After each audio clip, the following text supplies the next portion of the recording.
Welcome friend to our new lecture. आज हम लोग फार्मास्यूटिकल के बारे में पढ़ रहे थे। उसमें स्वीटनिंग एजेंट पढ़ाना है हम लोग को, फ्लेवरिंग एजेंट पढ़ना है, कर्विंग एजेंट। तो कर्विंग एजेंट हमने पढ़ लिया है।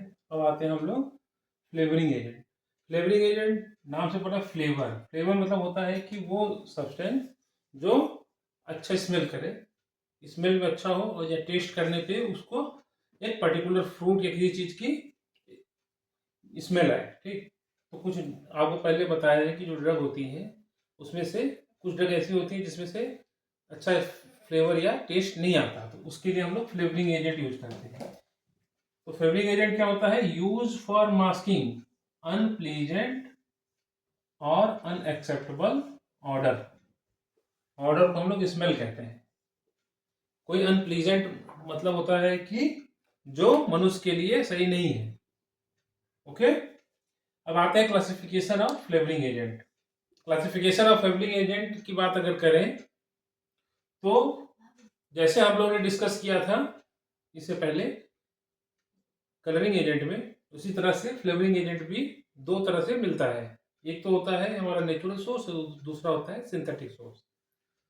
तो कुछ खास नहीं है, बस आपको इतना समझना है कि जो अनप्लीजेंट टेस्ट या फ्लेवर स्मेल को मास्क करने के लिए जो हम लोग केमिकल यूज करते हैं उसको फ्लेवरिंग एजेंट कहते हैं। जैसे मान लीजिए हमारी ड्रग है कोई, ठीक है, इसमें से अच्छी फ्लेवर नहीं आ रही है, स्मेल नहीं आ रही है, तो इससे क्या दिक्कत होगी? इससे दिक्कत ये होगी जो पेशेंट होगा उसको खाने में प्रॉब्लम होगी, उसको स्मेल नहीं आएगा, हो सकता है वॉमिट कर जाए। तो इससे बचने के लिए हम लोग क्या करते हैं, उसमें फ्लेवर मिला देते हैं। आप लोग ज़्यादातर सुनते होंगे बहुत सारे फूड प्रोडक्ट्स में भी फ्लेवर होते हैं। चॉकलेट में, कॉफ़ी में चॉकलेट फ्लेवर होता है, स्ट्रॉबेरी फ्लेवर होता है। तो बहुत सारे वो है, उसको हम मेडिसिन में भी यूज करते हैं। बहुत सारे आपने देखे होंगे सिरप होता है जिसमें आपको एक पर्टिकुलर फ्रूट्स की स्मेल आती है, चाहे वो लेमन का हो चाहे मैंगो का हो, तो वो फ्लेवरिंग एजेंट की वजह से ही आता है। उसी के बारे में हम लोग क्लासिफिकेशन देख लेते हैं। एक होता है नेचुरल और दूसरा होता है सिंथेटिक। नेचुरल में जैसे सिट्रस फ्रूट, खट्टे फल, खट्टे फ्रूट में कौन सा आ गया? जैसे लेमन का फ्लेवर आ गया, लेमन, लेमन से तैयार किया जाता है। दूसरा ऑरेंज। उसके बाद है स्पाइस, मसालों के साथ भी हम लोग फ्लेवरिंग एजेंट बना सकते हैं। कुछ स्पाइसेस होती हैं, India is a land of spices. तो इस जैसे सिनामन हो गया, पिपरमेंट हो गया, ओके, जिंजर हो गया। ज़्यादातर कफ सिरप में जो टैबलेट आती है कफ सिरप के लिए, जिसको हम लोग को, उसमें ये सब फ्लेवर रहते हैं। उसके बाद सबसे ज़्यादा यूज होता है फ्रूट्स। फ्रूट्स में जैसे मैंगो फ्लेवर हो गया, बनाना हो गया, एप्पल हो गया, इसके अलावा स्ट्रॉबेरी हो गया, बहुत सारे फ्लेवर हैं। तो इसमें काफ़ी वैरायटी अवेलेबल है।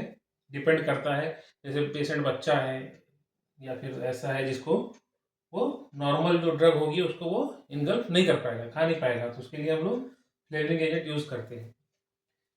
दूसरा होता है सिंथेटिक। सिंथेटिक ये होता है जिसको लैब में बनाया जाता है या फैक्ट्री में बनाया जाता है केमिकल के रिएक्शन के थ्रू। ओके, इसमें मेनली यूज होता है benzaldehyde, cinnamic acid, ethyl methyl ketone. Actual में क्या होता है कि जो नेचुरल सोर्स से मिलते हैं वो लिमिटेड है, और लैब में हमें बहुत सारी ड्रग बनानी है तो उसके लिए सिंथेटिक पे हम लोग को जाना पड़ता है। हाल दो सबकी एक कुछ क्वालिटी होंगी, कुछ एडवांटेज होते हैं, कुछ डिसएडवांटेज होंगे, उसको हम लोग देखेंगे तब हमारा और ये क्लियर हो जाएगा। तो क्लासिफिकेशन हमारा क्लियर हो गया है कि ये नेचुरल और सिंथेटिक होता है। सिंथेटिक में बेंजोडिहाइड हो गया, सिनामिक एसिड या सिनामिक है, इथाइल मिथाइल कीटोन, उसके अलावा भी कई होते हैं। तो उसके बाद हम लोग आगे अब देखेंगे एडवांटेज और डिसएडवांटेज। सो फ्रेंड, अब हम लोग इसका एडवांटेज और डिसएडवांटेज देखेंगे फ्लेवरिंग एजेंट का।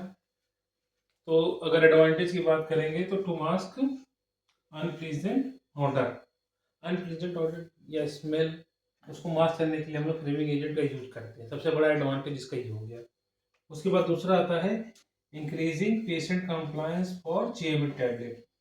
टैबलेट कई प्रकार की होती है, उसमें से एक होता है चेबल टैबलेट। चेबल टैबलेट का मतलब ये होता है कि पर्सन उसको चीव करके उसको इनगल्फ करेगा, खाएगा। तो चेबल टैबलेट में क्या होता है कि फ्लेवरिंग एजेंट का बहुत ज़्यादा इस्तेमाल किया जाता है।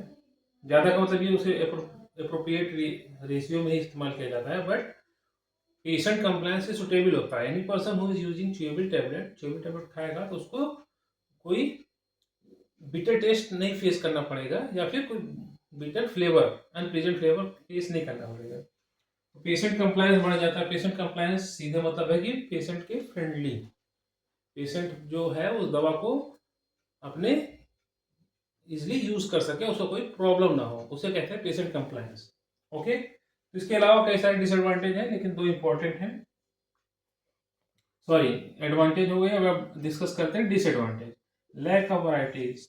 आल्दो हमने डिस्कस किया था कि नेचुरल और सिंथेटिक सोर्स से बहुत सारे फ्लेवर हम लोग बनाते हैं, बट इसमें अभी भी वैरायटीज का लैक है, क्योंकि वही मिला जुला के दो चार फ्लेवर हैं जो यूज होते हैं, और बहुत सारे ऐसे ऑर्डर होते हैं जो इन फ्लेवर से मास्क नहीं होते हैं।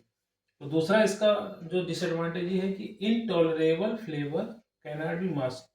सारे कुछ ड्रग की ऐसे फ्लेवर होते हैं जो हम उसको मास्क नहीं कर सकते, चाहे हम लोग कुछ भी यूज कर ले, जितने हमारे पास अवेलेबल नेचुरल और सिंथेटिक है उसको हम लोग यूज कर लें तो करते हैं, तो उसको हम लोग मास्क नहीं कर सकते। जैसे मेल फर्न एक्सट्रैक्ट, फर्न से एक्सट्रैक्ट निकलता है, एक्सट्रैक्ट का मतलब ये होता है कि उसके लीफ स्टेम या उसके प्लांट के पार्ट से उसमें से एक्सट्रैक्ट को हम लोग निकालते हैं, उसके अंदर जो औषधि गुण है उसको निकाल लेते हैं। तो उस औषधि गुण को अगर हम लोग डिफरेंट डोजेस फॉर्म बनाते हैं, दवा बनाते हैं, तो लेकिन उसका जो